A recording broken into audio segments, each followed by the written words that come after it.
Good evening. Y'all must be pretty tired sitting and listening to many people's speeches. And what I want to do, I think I have half an hour, is to tell you two stories. And in between the two stories, I will talk a bit about GCC. You know, my career and background is not to do with software and GCC. It's not a Nasscom type of background. Though I began my career before Nasscom was born in 1967 as a programmer and systems analyst in Hindustan Lever. But it wound up after 4 years, 5 years, and I had the choice back in 1970 of deciding whether I want to continue looking for people who are interested in software or switch my career to general management. I made a choice, whether it's right or wrong is a separate issue. And I served 31 years in Unilever and 19 years in Tata. And at the end of 50 years, I thought I have done enough. And today, I'm not going to talk to you about the micros of GCCs, of which I'm blissfully ignorant. And when I listened to the panel discussion just 2 minutes ago, I was reminded of the day when 2003 or 4, when Ratan Tata called me into his office. And he said, you know, Tatas are not innovative. And we should be more innovative. Can you explore how to change the culture of innovation? Don't come back with a solution on how to change the process of innovation, because that many people can do. There are lots of books and professors. And I spent 10 years, till my retirement in 2015, chairing the Tata Group Innovation Forum. How do you change the culture? But that's a separate subject, and I think you had some discussion of that. And I was reminded of all that as I was listening to them. But let me tell you the story first. One of the lessons I've learned in my 50 years of corporate career is that the resistance to change is not so much as the resistance to being told to change. When you tell people you must change, then somehow they get their back up. So it's not that the people are resistant to change, it's how you tell the change. That's why I follow the story approach, anecdotal approach. And the story I want to tell you first is the story of Hiro Onoda. By the way, I'm departing from my prepared speech because I've been given some introductions in the last 45 minutes that I was here, which made me reorient what I want to talk about. Now, Hiro Onoda, nobody could have heard of him, died in 1999 or 2000. He was born, I think, around 1920. Young Japanese fellow, strapping young adolescent, and Emperor Hirohito's army was recruiting young, enthusiastic people into their GCC. I'm using that metaphorically, not literally. And he was trained to be the equivalent of the MI6 in Britain. Go into the jungle, warfare, intelligence, etc. Very prestigious. And at the age of 20, after training in the particular unit, he was taken in an aeroplane and airdropped into the jungles of Lubang in Philippines. Absolutely dense forest. And he was given a kit, a backpack with some rations, and he was given a set of fighting instruments. And he was said he must live from nature. But every morning, what all he should do, he was very process-orientated. And his job was to look for American warriors whom he should shoot down at the earliest. Remember, telecommunication systems were not very advanced in 1940, and the Second World War was going on. He did his job diligently. What he was trained to do, he did brilliantly. He was eating our berries, fish that he could get from ponds. But when the war got over in 1945, he got no information that the war is over. So he kept doing the routines that he had been trained to do. And they found that he was missing. Attempts were made to contact him. Somewhere around 1965, his former major came and found him. And by this time, everybody had grayed and become old. And he said, "Hey, Hiro, it's me." And he said, "Oh, where have you been all these days? Where are the Americans?" He said, "But the war was over 20 years ago." He said, "Nobody told me." He said, "I thought you would understand by looking around the environment in which you're." He said, "No, I didn't understand. I'm in the jungle." Anyway, they took him back to Tokyo, gave him a hero's welcome, and he was given a retirement home, and then he died in 1999. And the reason I love this story, I read it in the New York Times, and I said, everybody in India, Indian industry, including yourselves, is a Hiro Onoda. We get up in the morning and do the things that we were trained to do. We do it diligently and somehow hope that this will carry on. And the things that are happening around us, we notice, we are not stupid, but we're not terribly sure what to do about it. And we think it's the job of our companies to do something about it. And then one fine day, you find you're completely out of date. Having been in the manufacturing and marketing industry for all my career, I've seen it happen. I've been guilty of it, so I'm not preaching to you. I have also been an observer and a person who's involved with it. And I love to tell the story.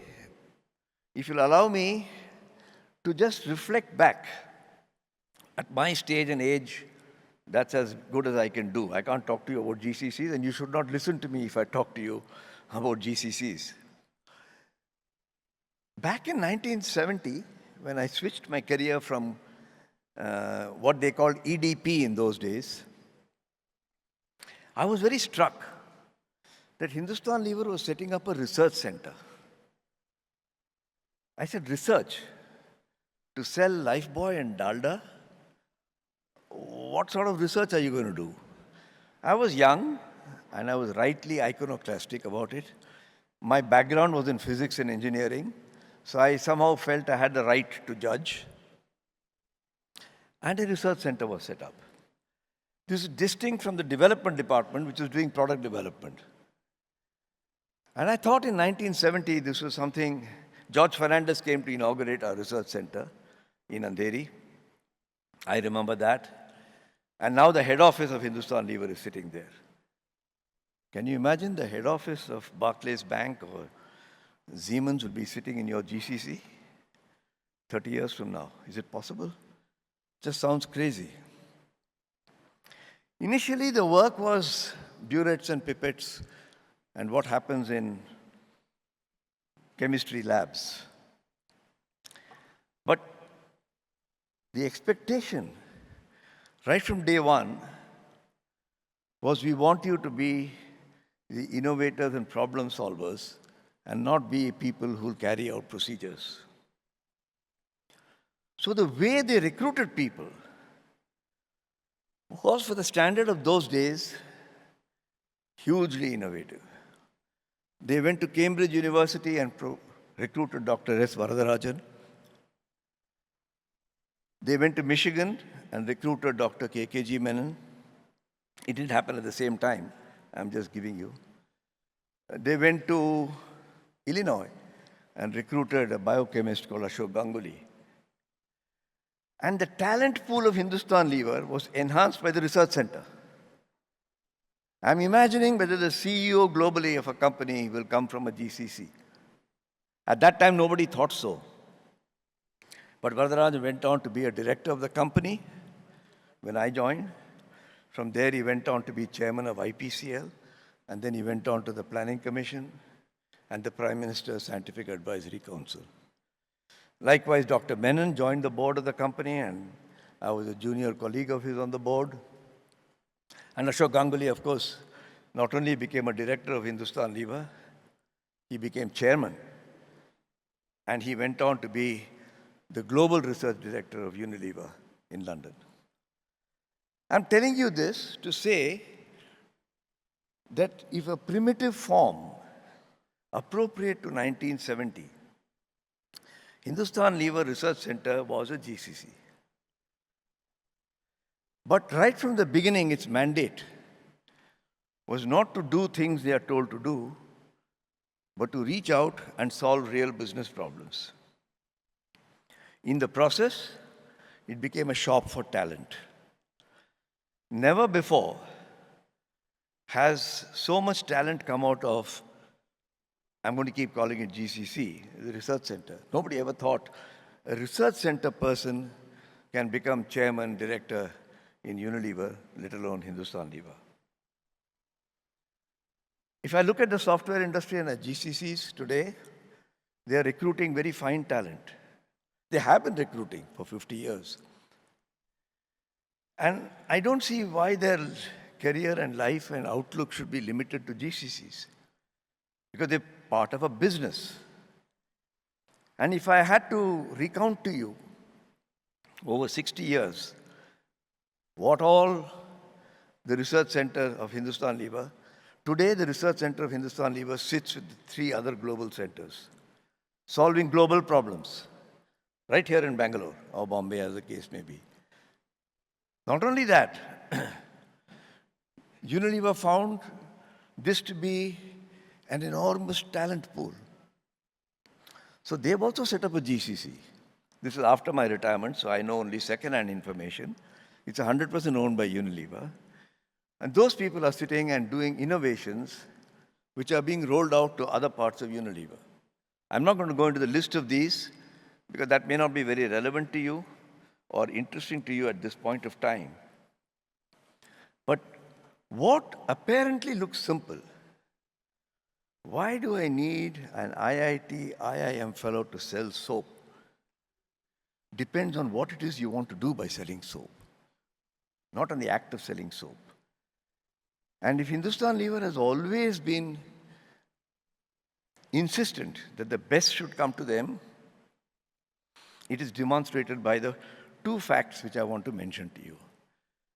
When I joined Unilever in 1967, India accounted for under 1% of the revenue, profits, and market cap of Unilever. Now, in a period of 50, 60 years, it accounts for 15% of the revenue, 35% of the profits, and 50% of the market cap. 50% of Unilever's market cap comes from India, which was nothing but a GCC as far as they were concerned. But the care they took to do, that talent was always moving upwards by throwing new challenges at them, is a remarkable experience that I have been privileged to have. The second thing, when I joined the company, I said remember 1970 was a very different period of time. Will I ever get a chance to be posted abroad? The only expatriations Unilever did for Indians was to send them to Africa. So you had 1 or 2 guys in Nigeria, 1 or 2 guys in Kenya. Somehow, the body language was, yeah, you're good enough for that. Then you come back after 3 years. Today, there are only 250 Indians outside in the world. And the Unilever lead executive management committee has half a dozen guys who are from India. The CFO of Unilever globally, and so on and so forth. I won't go into the detail. So I'm saying that raw material for GCCs is talent. And the talent is global, as indeed the projects in this scope of what you're doing. So it's extremely important to think of what it is that GCCs will add value. I'm a great admirer of what software has done, especially since my departure from that industry long ago. But I often wonder how long this party will last. How long can you keep recruiting people for 4 lakhs, put them through a second university? And there are, when Y2K came, we thought this was a huge Indian innovation. And there were many Indian innovations, don't get me wrong. While I'm admiring of what software industry has done, including what TCS has done within Tata's, I also now have the time, and we have the time, to reflect. And one of my fixations after my retirement, and the time is available to reflect, is on what I call Dirgha Ayush companies, long-living companies. Who has got to think about Hindustan Lever? Unilever has been around for 150 years. I've just written a book on Tatas. What made Tatas live for 150 years? You see marquee names globally whose life is over or seems to be getting over. Why? Because the essence of what is Dirgha Ayush is not occupying the minds of leaders. And one of the things that they should occupy, there are principles, perseverance, all that stuff. And my lecture is not, my talk to you is not about that, is what to do with perpetuating the soul. And I think it's possibly you all are doing it. Don't get me wrong, I'm very impressed with what little research I have done on GCCs, fastest growing, 1.9 million people, top quality engineers, growing faster than many other sectors. I don't know, there are 700, 800, 2,000 GCCs, I'm told, in India now. All the real estate prices are being driven by them. They are doing exactly what today that software did 20 years ago. It looked like an unending party. But you don't have to look far to see, if you read the newspaper, that it's not an unending party. The Hiro Onodas of the software industry, of the GCC industry, will pop up very soon. And fundamentally, when I was chairing the Tata Group Innovation Forum, and China was booming, has been booming, I did a study on China from a consumption point of view, not from an investment point of view. I tracked what is the per capita consumption of steel, electricity, soap, shampoo, toothpaste, and what is the per capita consumption of India? And I found something that I thought was remarkable, that India is between 15 to 16 years behind China. Then I asked myself, what is 15 to 16? And I said, yeah, well, Deng Xiaoping started 15 years before Manmohan Singh. Which means you're growing, in consumer terms, quite good, despite all the stuff that you read in the newspapers. That Bharat has been Viksit and is continuing to be Viksit, or on the journey for Viksit. And therefore, if today we are selling 5 million, 6 million four-wheelers, will we be 20 million in 16 years from now? Now imagine going from 5 million vehicles to 20 million. And to test it, I looked at the two-wheeler market. We were selling, China was selling 18 million two-wheelers 15 years ago. And I said, will India become 15, 18 million two-wheelers ever? Well, in my lifetime, it happened. We are the world's biggest two-wheeler producer. So it's possible that we can become, in 2000 and whenever, 37, 38, I won't be around. But if you hit 18 million cars, just have a minute to say, some guy told us this at our Nasscom conference. The nature of change in India, we are not able to comprehend. The more knowledgeable I describe, probably the more weaknesses I have in my argument. But we cannot be Hiro Onoda. There are fantastic work going on in many GCCs.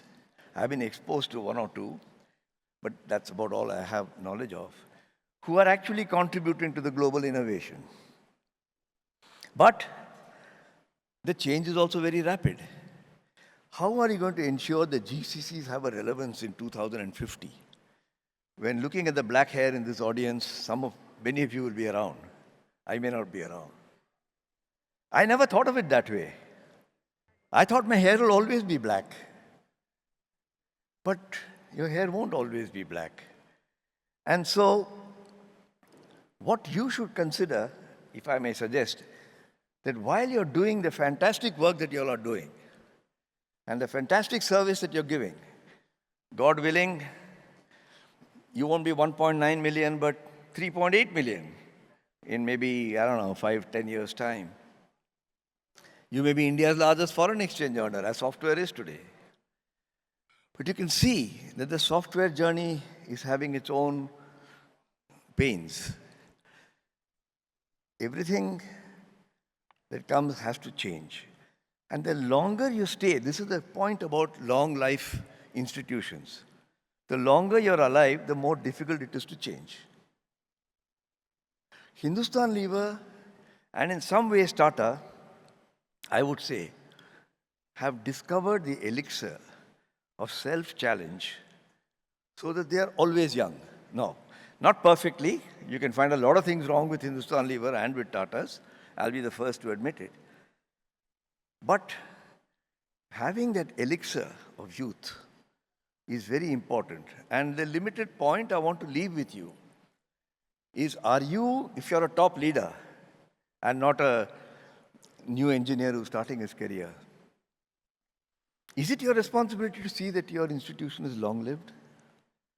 How did we create the Homi Babas and the Vikram Sarabhais of this country?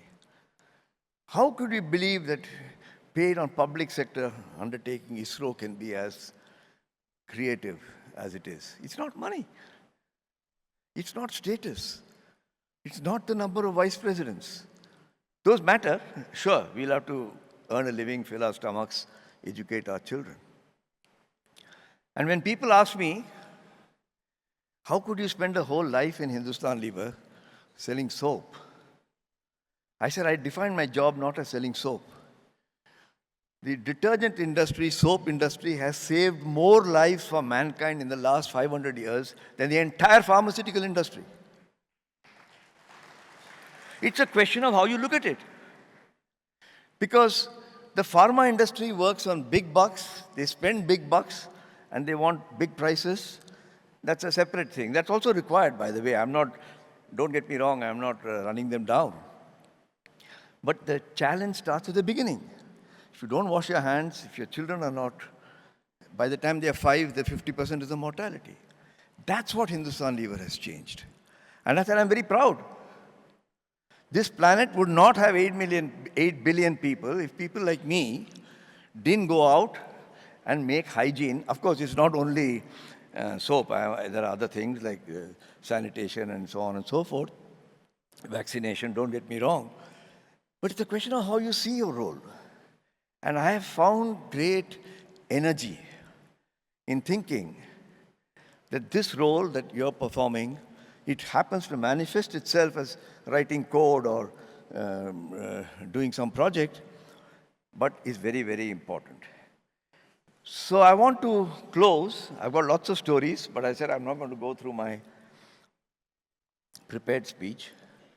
I want to close by telling you a story, because I've got only 5-6 minutes left. These are wonderful stories. In 1886, I think, Leo Tolstoy wrote a novel which is called The Death of Ivan Ilyich. It's not the world's most famous story. War and Peace, Anna Karenina are more famous. But it's a story of a judge in Russia. In those days, Ivan Ilyich was his name. And suddenly he was found with terminal illness.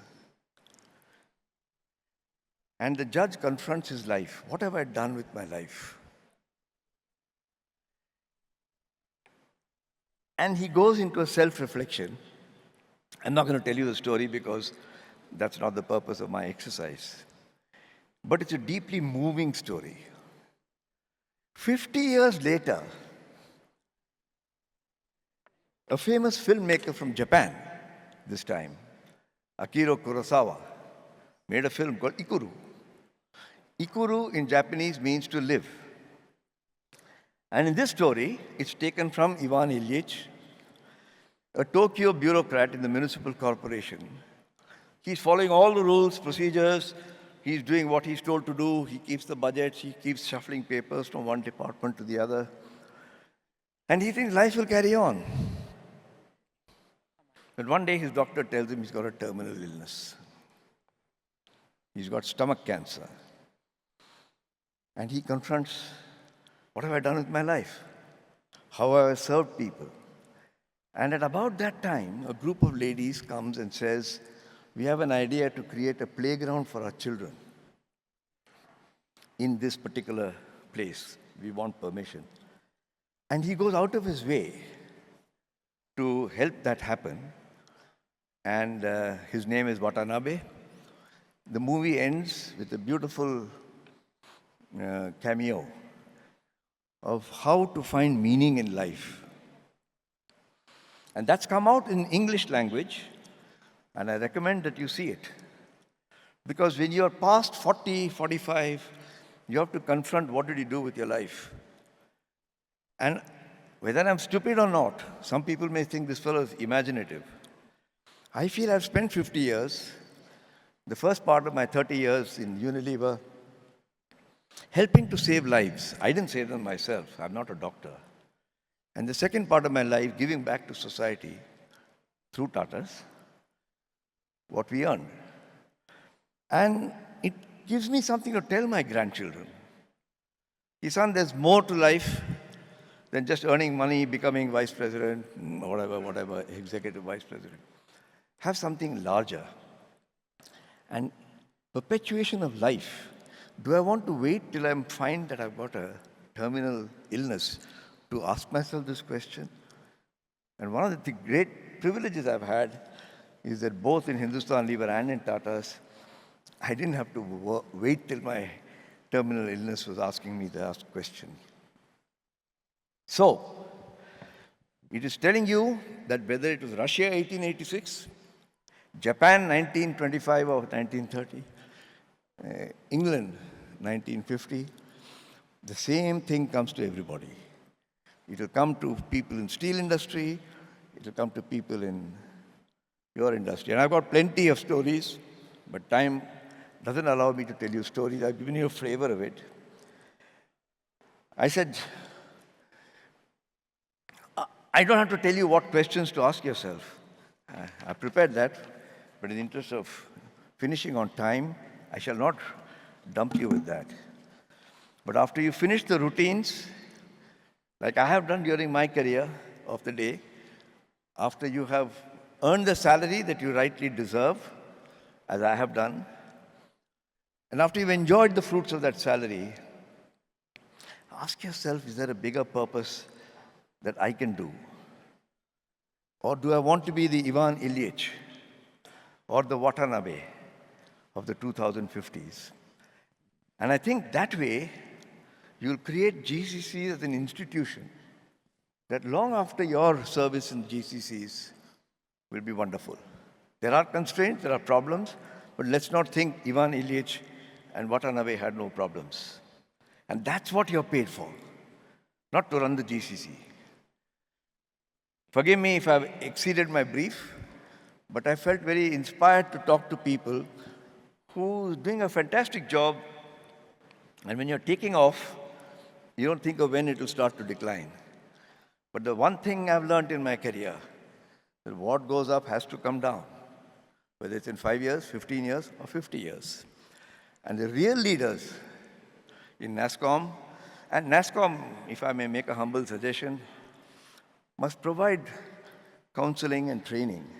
Otherwise, you can go on talking, blah, blah, blah, blah, blah. And if China can increase its research innovation 18x, $730 billion, what are we talking about? Let's get real. Thank you very much for listening to me.